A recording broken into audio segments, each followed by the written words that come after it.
if you look at the nature of collaborative work, there's no specific snapshot that defines it. It's a very seamless experience about movement and being dynamic throughout the day. And if you look at collaboration as being a dynamic experience, then you have to create a series of settings that actually support these dynamic experiences.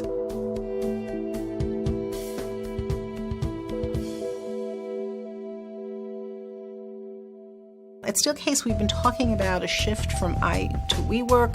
We've been talking about distributed work. We've been talking about people working in new ways and how technology has allowed that. And finally, we started to see it.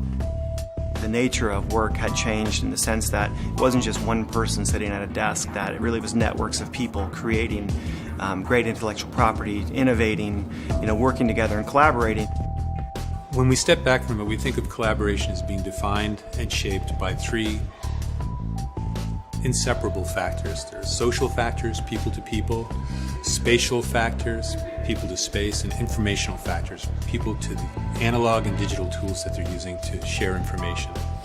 And these three are really inseparable, and they impact how and where people want to collaborate. Another thing that our observations helped us see was the disconnect between the work that was being done and the physical environment that was provided to do that work. And so you can think of that as a barrier, not only a physical barrier, but a barrier to success in general.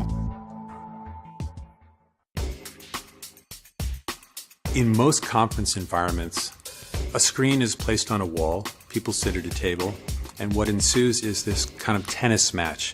You look at someone speaking, you look at the information down here. Someone speaks again, and you look at the information here. Nothing is in close proximity where it's really easy to look at the speaker and look at the information and just through glance make it much more comfortable, which then keeps your focus and ultimately makes things much more productive.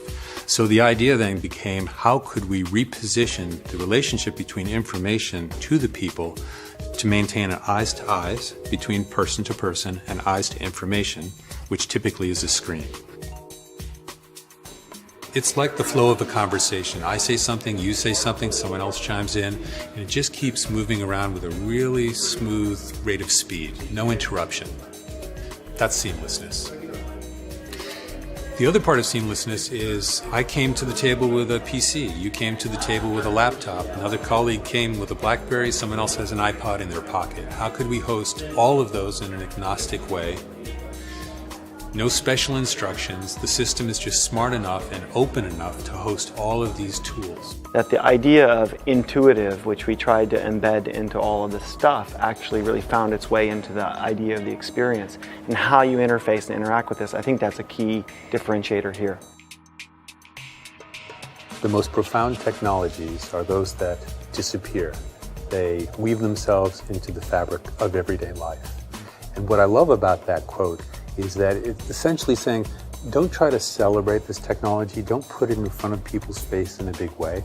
And we really honored that. So when you come upon a mediascape setting, before your laptops are on the table, before the pucks are retrieved from the media well, you just see a beautiful setting of furniture, shaped to host a small team. The only piece of technology that's exposed is an LCD screen, which is a commodity. We have them in our... How ubiquitous is that? Right? Absolutely. One of the things about building tools or a collection for collaboration is that good design shouldn't be noticed. If people notice the things that we've done to foster collaboration, actually we've interrupted collaboration. It's the idea of extracting what's not essential. It should just be part of the design.